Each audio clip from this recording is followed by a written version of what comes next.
بسم اللہ الرحمن الرحیم۔ السلام علیکم۔ آج کے ولاگ کے ساتھ میں حاضر ہوں اور کچھ تبصرہ جو موجودہ صورتحال کا ہے، جس میں کہ ابھی ضمنی انتخابات آنے والے ہیں اتوار کو۔ اس پہ ہم ڈیٹیل میں کل حلقہ بحلقہ جو ہے وہ بات کریں گے کہ کس کس حلقے میں کتنی جو ہے وہ تعداد میں لوگ ووٹ دے سکتے ہیں، یا ایک رف سا ایسٹیمیٹ کہ کون جیت سکتا ہے وہاں پہ، جو کہ حتمی نہیں ہوگا۔ آف کورس الیکشن ڈے پہ بہت سی چیزیں بدل جاتی ہیں، لیکن جو آج کا ہمارا موضوع ہے وہ یہ ہے کہ عمران خان صاحب نے جنرل باجوہ کو ڈائریکٹلی اپنے لوگوں کے ذریعے سے ٹارگٹ کرنا شروع کر دیا ہے۔ ان کے جو بہت سارے، یعنی پہلے شہباز گیل اور اس کے بعد اعظم سواتی صاحب، اور ہماری اطلاع یہ ہے کہ آنے والے دنوں میں اور بھی بہت سارے لوگ جو ہیں وہ ٹارگٹ کریں گے۔ یہ سب کچھ کیوں ہو رہا ہے، اس کے پیچھے کیا ہے، اصل ہدف کیا ہے، اور جو پریزیڈنسی ہے وہ اب جو ہے وہاں پہ کیا معاملات جو ہے آنے والے دنوں میں سامنے آ سکتے ہیں، یا ان کا کردار ایک نیگوشیٹر کے طور پہ جو ہے وہ کیا ہو سکتا ہے۔ تو بہرحال ایک بات تو یہ ہے کہ یہ سب کچھ جو ہو رہا ہے، یہ اس میڈنس کے پیچھے، اس پاگل پن کے پیچھے جسے کہنا چاہیے، انگریزی میں میڈنس ہے اور اردو میں اس کا ترجمہ پاگل پن ہی بنتا ہے۔ اس پاگل پن کے پیچھے کوئی نہ کوئی سائنس تو ہے کہ آپ ساری کشتیاں بھی بقول صدر صاحب جلا دیں، اور آپ استعفے بھی دے دیں، اور آپ لانگ مارچ بھی کر دیں، اور آپ آرمی چیف کو بھی ملائن کرنا شروع کر دیں، آپ آئندہ کے چیف کے اوپر بھی باتیں کرنا شروع کر دیں، اور آپ ایک پریشر بلڈ اپ کیا ہوا ہے کہ ہم نے لانگ مارچ کرنا ہے، ہم نے یہاں سے نکلنا ہے، ہم نے وہاں سے نکلنا ہے، ہم اسلام آباد کو جیل بنا دیں گے۔ اور پھر اس کے بعد، یعنی یہ ہم نے پاکستان کی کم از کم پچھلی جو 20 سال ہیں اس میں پاکستان کی پالیٹکس کو دیکھ بھی رہی ہوں، اور پھر میں نے ایک لمبا عرصہ کور بھی کیا ہے۔ اس طرح کی ہم نے میڈنس نہیں دیکھی۔ میں آپ کو تھوڑا سا پیچھے لے جاتی ہوں۔ یہ معاملہ، اس پہ پہلے بھی ہماری بات ہوئی ہے، لیکن میں یاد دہانی کے لیے آپ کو وہاں لے جاتی ہوں، جو یہ کوئی تقریباً 2003 یا 4 کی بات تھی، یا شاید 2003 کی ہی بات ہو، جس میں کہ مختوم جاوید ہاشمی صاحب جو ہیں وہ پارلیمنٹ کیفیٹیریا میں آتے ہیں، اور یہ وہ دن تھا، ہم کور کرتے تھے پارلیمنٹ ان دنوں، تو ہمیں اطلاع ملی کہ مختوم جاوید ہاشمی صاحب جو ہیں وہ کریں گے، ایک پریس کانفرنس سے خطاب کریں گے۔ میں اس وقت ARD کور کرتی تھی، یعنی جو پارلیمنٹ بھی کور کرتی تھی، اور یہ جو الائنس ہے ریسٹوریشن آف ڈیموکریسی بنا تھا، جس کو نواب زادہ نصر اللہ خان صاحب جو ہیں وہ اس کو لیڈ کر رہے تھے، تو میں ان دنوں میں کور کر رہی تھی۔ تو بہت اتفاق ہوتا تھا نواب زادہ صاحب سے بھی ملنے کا، اور اسی طرح سے ہاشمی صاحب ظاہر ARD کے تھے اور بہت سینئر رہنما تھے، تو وہ بھی وہاں پہ اکثر وہ بات کرتے تھے۔ نواز شریف صاحب جلاوطن تھے، جدہ میں تھے، اور اسی طرح سے محترمہ بھی جلاوطن تھیں اور انگلینڈ میں تھیں۔ تو ایک جو سیکنڈ ٹیئر کی لیڈرشپ تھی وہ اس وقت پارلیمنٹ کا حصہ ہوتی تھی۔ اینی ویز، ہمیں یہ بتایا گیا کہ مختوم جاوید ہاشمی صاحب جو ہیں انہوں نے کوئی بہت امپورٹنٹ پریس کانفرنس کرنی ہے۔ اس سے ایک دن پہلے میری ان سے ٹیلی فون پہ بات ہوئی، تو انہوں نے بتایا ہاشمی صاحب نے کہ ان کے گھر پہ کچھ خطوط جو ہیں وہ بھیجے گئے ہیں۔ میں آپ کو بتا رہی ہوں کہ یہ وہ دن تھے، یعنی جنرل مشرف کا دور تھا، سخت ترین مارشل لاء تھا پاکستان کے اندر، جو گو کہ اسمبلی کام کر رہی تھی، LFO کا معاملہ چل رہا تھا، لیکن یہ وہ دن تھے جب کہ ڈائریکٹلی آرمی چیف جو تھے وہ چیف ایگزیکٹو یا پریزیڈنٹ آف پاکستان جو تھے وہ بنے ہوئے تھے۔ میں خیال جمالی صاحب کا دور تھا، وزیر اعظم تھے اس وقت۔ تو جب ہم پریس کانفرنس کے لیے وہاں پہ گئے کیفیٹیریا میں، بہت سارے صحافی آج بھی موجود ہیں، تو ہاشمی صاحب نے ایک خط نکالا، اور وہ خط جو ہے وہ پڑھنا شروع کر دیا۔ اس وقت کے جو ان کو جو خط لکھا گیا تھا، اس وقت کے کچھ مبینہ طور پر حاضر سروس افسران نے وہ خط تحریر کیا تھا، اور اس کے اندر یہ تھا کہ ہم یہ جو موجودہ سیٹ اپ ہے اس پہ ہمیں اعتماد نہیں ہے، اور یہ غلط ہو رہا ہے، اور آئین کی خلاف ورزی وغیرہ وغیرہ۔ انہوں نے وہ موصول شدہ خط جو تھا وہ صرف پڑھ کے سنایا تھا، اور وہ خط پڑھ کے سناتے ہی رات کو وہ جو ہیں وہ اپنے گھر سے ہمیں اطلاع ملنی شروع ہو گئی کہ ہاشمی صاحب کو جو ہے وہ گرفتار کر لیا جائے گا، ان کے اوپر غداری کا مقدمہ چلا، ان کو اریسٹ کیا گیا، اٹھا لیا گیا، اور اس کے بعد 6 سال کی جو سزا ہے وہ مختوم جاوید ہاشمی کو سنا دی گئی۔ ان کی رہائی بھی پھر آپ کو یاد ہو اگر تو 2007 میں 8 میں ان کی رہائی جو ہے اس کے بعد ہوتی ہے۔ یہ ایک صورتحال تھی جو کہ بنی، اور صرف خط پڑھنے کی سزا کہ جس میں کہ وہ مبینہ طور پر خط جنہوں نے تحریر کیا وہ افسران تھے یا وہ آرم فورسز کے تھے، ان کے خط کو، اور یہ الزام لگا کہ یہ خود فیبریکیٹڈ ہے اور وغیرہ وغیرہ، اور اس کے اوپر ان کو سزا سنا دی گئی اور انہوں نے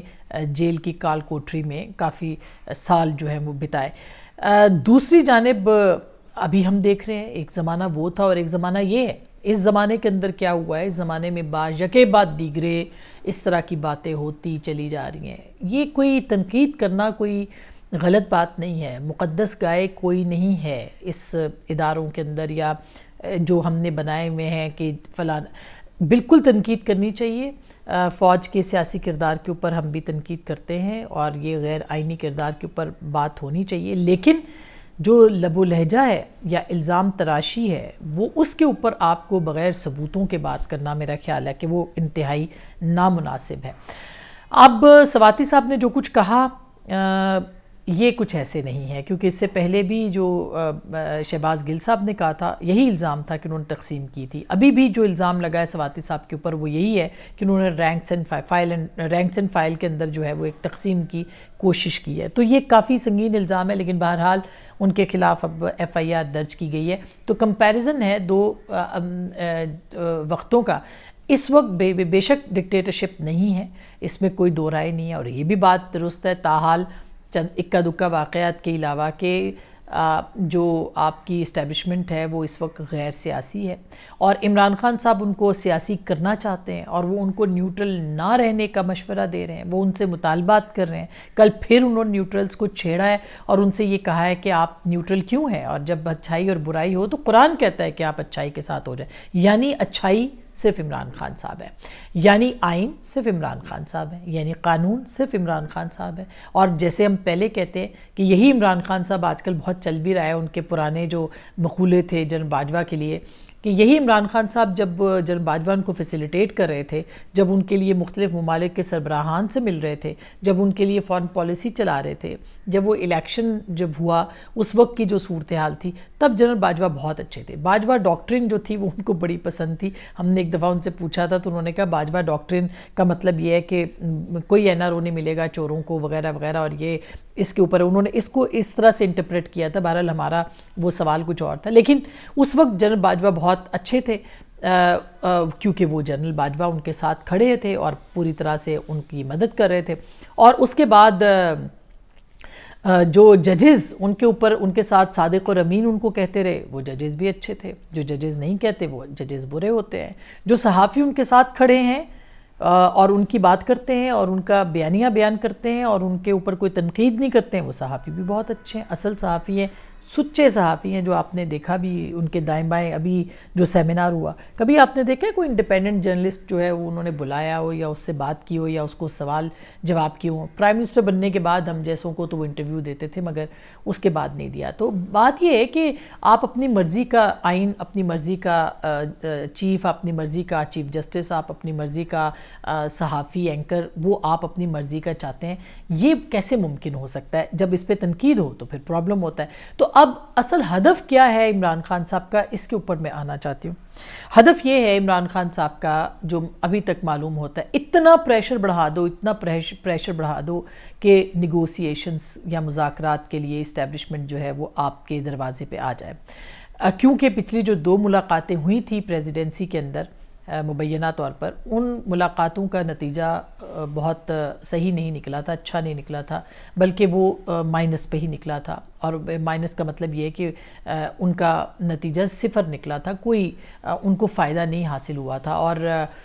اسی لیے وہ کہتے ہیں میں جھوٹ بولنا نہیں چاہتا اور سچ کہہ نہیں سکتا وغیرہ وغیرہ۔ اور اس لیے جو ابھی پوزیشن آئی پریزیڈنسی کی طرف سے بھی، وہ بھی اپنے آپ کو نیوٹرل اور ایک نیگوشیٹر کے طور پر جو ہے وہ پوزیشننگ جو ہے وہ کی گئی ہے، تاکہ عمران خان صاحب پریشر بڑھاتے رہیں اور یہاں سے اچھی اچھی باتیں ہوں، تاکہ بات چیت جو ہے اس کا دروازہ کھول دیا جائے۔ اور یہ کس کی ضرورت ہے؟ یہ ضرورت اصل میں عمران خان صاحب کی ضرورت ہے۔ کیوں ضرورت ہے؟ عمران خان صاحب لانگ مارچ کرنا چاہتے ہیں، ان کو معلوم ہے کہ لانگ مارچ کا وہ صورتحال نہیں ہوگی جو پہلے تھی، اس کے باوجود وہ لانگ مارچ کرنا چاہتے ہیں، پریشر بڑھانا چاہتے ہیں، اداروں کے اوپر پریشر بڑھانا چاہتے ہیں، اور ہماری اطلاع یہ ہے کہ شاید یہ لانگ مارچ پنڈی تک بھی نہیں پہنچ پائے گا، اور پھر اسی طرح کی صورتحال ہوگی جو ثوابی میں ہوئی تھی، پھر اسی طرح سے وہ نیگوسیشنز کے اوپر جائیں گے، ان کو انگیج کیا جائے گا، امکان اس بات کا ہے کہ ان کو انگیج کیا جائے گا، امکان اس بات کا ہے کہ کچھ لو اور دو کی بنیاد کے اوپر جو ہے وہ ڈیل ہوگی، امکان اس بات کا بھی ہے کہ عمران خان صاحب جو ہیں وہ فرض کیا جہلم پہ رک جائیں گے اور ان سے بات چیت ہوگی، اور بات چیت کے بعد جو ہے وہ ان سے کہا جائے گا کہ بھائی آپ کیا چاہتے ہیں، تو وہ کہیں گے کہ جی میں یہ چاہتا ہوں کہ آپ الیکشن پہلے کر دیں، اور عمران خان صاحب جو ہیں وہ ان کو جو ہے فیس سیونگ کے لیے کہا جائے گا کہ ٹھیک ہے ہم آپ کو فیس سیونگ دینے کے لیے یہ بات کر سکتے ہیں، آلریڈی سپریم کورٹ اسلام آباد ہائی کورٹ بار بار یہ بات کر رہی ہے کہ آپ کو پارلیمنٹ جانا چاہیے، پارلیمنٹ جانا چاہیے، تو اس کے اوپر جو ہے عمران خان صاحب کو یہ بھی کہا جا سکتا ہے کہ ٹھیک ہے جہاں اگست میں اسمبلی ڈیزالو ہونی ہے، اگست 23 میں، وہاں جولائی 23 میں ہم اسمبلی ڈیزالو کر سکتے ہیں۔ میں امکانات کی بات کر رہی ہوں، امکانات کی بات کر رہی ہوں، اور اس کے بعد پھر عمران خان صاحب کہیں گے ٹھیک ہے میں آپ کی بات مانتا ہوں، اور پھر ان کو کہا جائے گا کہ ٹھیک ہے آپ پھر پارلیمنٹ آ جائیں، وہ پارلیمنٹ آ جائیں گے، اور یہ کیوں ضروری ہے عمران خان صاحب کے لیے؟ کیونکہ اگر عمران خان صاحب پارلیمنٹ واپس نہیں آتے تو جو اگست میں یا جولائی میں اسمبلی ڈیزالو ہونی ہے اور نگران سیٹ اپ بننا ہے، وہ نگران سیٹ اپ جو ہے وہ اپوزیشن لیڈر آئین کے اعتبار سے اپوزیشن لیڈر کے ساتھ مذاکرات یا ان سے بات چیت کے بعد بنے گا۔ اس وقت قومی اسمبلی کے اندر اپوزیشن لیڈر کون ہے؟ راجہ ریاض صاحب۔ تو راجہ ریاض صاحب اور وزیر اعظم شہباز شریف صاحب مشاورت کریں گے، اور پھر وہ ایک نگران سیٹ اپ بنائیں گے، اور نگران سیٹ اپ جو ہے وہ اپنا کوئی منتخب وزیر اعظم کا نام منتخب کر لیں گے، اور اس کے بعد پھر جو ہے وہ اسی طرح سے یہ معاملات آگے بڑھیں گے۔ یہ عمران خان صاحب نہیں چاہتے، اور ان کو اس بات کا بہت اس غلطی کا احساس ہو گیا ہے، جو صدر صاحب نے ہمارے انٹرویو میں کہا بھی کہ عمران خان صاحب فرسٹریٹڈ تھے، غصے میں تھے، پریشان تھے، مایوس کن تھے، جو بھی انہوں نے اس کا ٹرانسلیشن جو اس کا کیا ہے اس کے مطابق عمران خان صاحب جو تھے وہ جلد بازی کر گئے، جو کہ ان کو نہیں کرنی تھی۔ لیکن اب ایک پچھتاوا ہے کہ یہ اگلا جو سیٹ اپ ہے، کیونکہ اب آرمی چیف کی تعیناتی تو ہونے والی ہے اور وہ ہو جائے گی، تو لانگ مارچ کا فائدہ کیا ہے؟ لانگ مارچ کا فائدہ یہ ہے کہ اب پریشر بڑھایا جائے کہ وہ واپس آئیں، وہ اس پورے نظام، اس پورے سسٹم کے اندر پھر اصلاحات جو کہ انتخابات کے حوالے سے ہے یا بات چیت ہے اس کا وہ حصہ بنے، اور پھر اگلے انتخابات کے اندر جو ہے وہ ان کا ایک شیئر ہو، اور اس کے ساتھ ساتھ ان کا جو ہے وہ اگلے انتخابات سے پہلے نگران سیٹ اپ کے اندر بھی ان کا شیئر جو ہے وہ بن جائے۔ تو عمران خان صاحب جو ہیں وہ اس لیے اس وقت سارا پریشر بڑھا رہے ہیں۔ نمبر ایک، ان کو کوئی ڈیل نہیں ملی، نمبر دو، وہ ڈیل کرنا چاہتے ہیں، اور ایک اور این آر او کی بھی کوشش ہو رہی ہے کہ ان کو نااہل نہ کیا جائے، ان کو جو ہے وہ بار بار اسی لیے وہ کہتے بھی ہیں، اور یہ ہماری اطلاع ہے، اس کی بنیاد پہ ہم آپ کو کہہ رہے ہیں کہ ان کی کوشش ہے کہ ان کو وہ یہ حکومت اور جو بھی ادارے ہیں ان کے اوپر یہ پریشر ڈالیں کہ جی ان کو نااہل نہ کیا جائے۔ ابھی تک تو ادارے نیوٹرل ہیں، لیکن کل کو اگر وہ آتے ہیں لانگ مارچ لے کے اور جو بھی ہے، تو ہو سکتا ہے ان کو فیس سیونگ کے لیے کچھ چیزیں ان کی مانی جائیں۔ تو یہ ایک جو ہے وہ ممکنات میں سے ہے، امکانات میں سے ہے۔ آگے جا کے کیا ہوگا، پاکستان کی سیاست کافی دلچسپ مرحلے میں داخل ہو گئی ہے، کیونکہ یہ آخری 2 ہفتے ہیں، اتوار کو انتخابات سے بھی پلس پتہ چل جائے گی کہ کون کتنے پانی میں ہے، کتنا کہاں جیت سکتا ہے، کتنی نشستیں، جو 8 سیٹوں کے اوپر الیکشن ہے اس کے اوپر کتنی نشستوں کے اوپر جو ہے وہ کامیابی مل سکتی ہے۔ اس کے بعد زیادہ عمران خان صاحب کو بھی پتہ چل جائے گا اور پی ڈی ایم کو بھی پتہ چل جائے گا۔ بہرحال مشکل ہوگا پی ڈی ایم کے لیے جیتنا، لیکن بہرحال یہ ایک ٹیسٹ کیس جو ہے وہ ضروری ہے، جس کو کہ آپ دیکھ سکتے ہیں، اور یہ بھی ہو سکتا ہے کہ پی ڈی ایم اچھا پرفارم کر لے اس کے اندر۔ تو یہ ابھی کچھ کہنا قبل از وقت ہے، یہ الیکشن ڈے پہ کافی چیزیں جو ہے وہ سامنے آ سکتی ہیں۔ اس پورے پریشر کی وجہ ہم نے آپ کو بتائی ہے۔ آپ ہمارے ساتھ رہیے اور ہمارا ولاگ دیکھتے رہیے، انشاءاللہ ہم آپ کو بتاتے بھی رہیں گے۔ اپنا بہت خیال رکھیے گا، اللہ نے کے بعد۔